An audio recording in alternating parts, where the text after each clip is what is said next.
Are you feeling tired, overwhelmed, exhausted, or even burnt out? If so, this week's episode is for you. I think we live in a culture where always striving, always doing, always going, always being busy is perceived as the right thing to do. The ability to stop, to rest, rejuvenate, and recoup can be seen as a weakness. And I don't know about your part of the world, but here in Hong Kong, working late nights at the office, being the one who's working around the clock, not taking holidays can almost be seen as something to strive for and a badge of honor in the hardness and the strife that goes along with it. And I don't think that's healthy. I don't think that that's sustainable.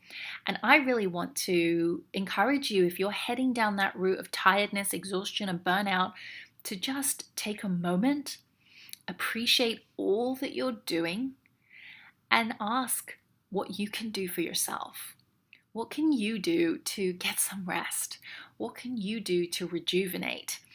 What can you do to make sure that you're adequately taken care of so that you can do your best work and be happy and be in a beautiful state to enjoy the process? Because when we're in that cycle of always going, always doing, not allowing ourselves to rest, it can get into a bit of a hamster wheel and we can start to build up really negative and toxic energy because we're not able to access our higher order thinking brain and be able to make smart decisions because we're quite simply tired. And so I encourage you this week to think about what you can do to shift that. Because remember, your career is not a sprint. It's a marathon, right? You're here for a long time. You're here to do lots of great work.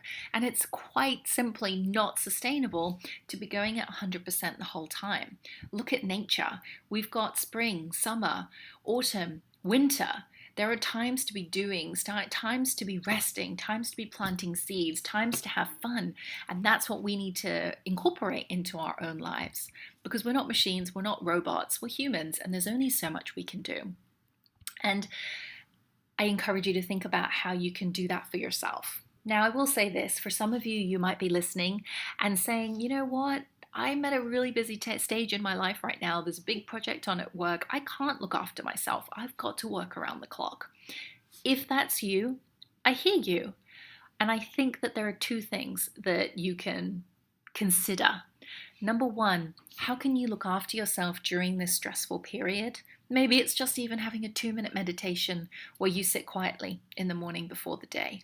Perhaps it's saying, I'm going to get some extra support at home so that I can work and do more there and still know that the home is being maintained. Or maybe it's simply preparing your meal so that you're eating healthily. You get the drift, right?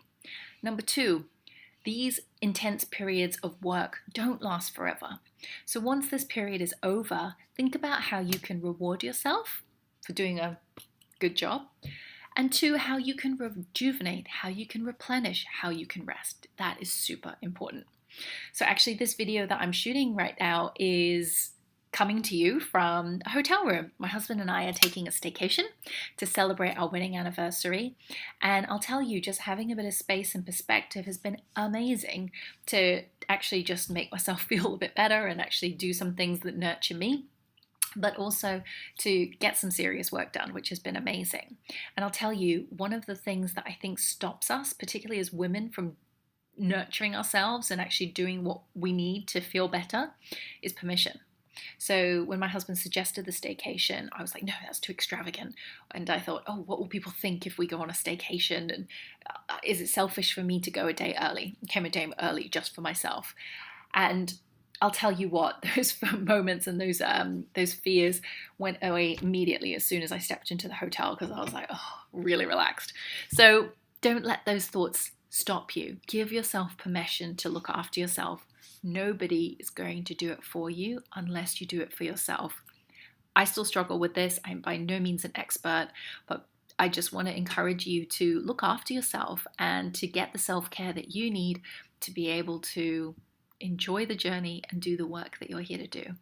So leave a comment for me below and let me know, what do you struggle with when it comes to looking after yourself and what stops you from making sure that you're taken care of? I would love to know and continue the conversation over there. Have a beautiful week, and I look forward to hearing about your self-care.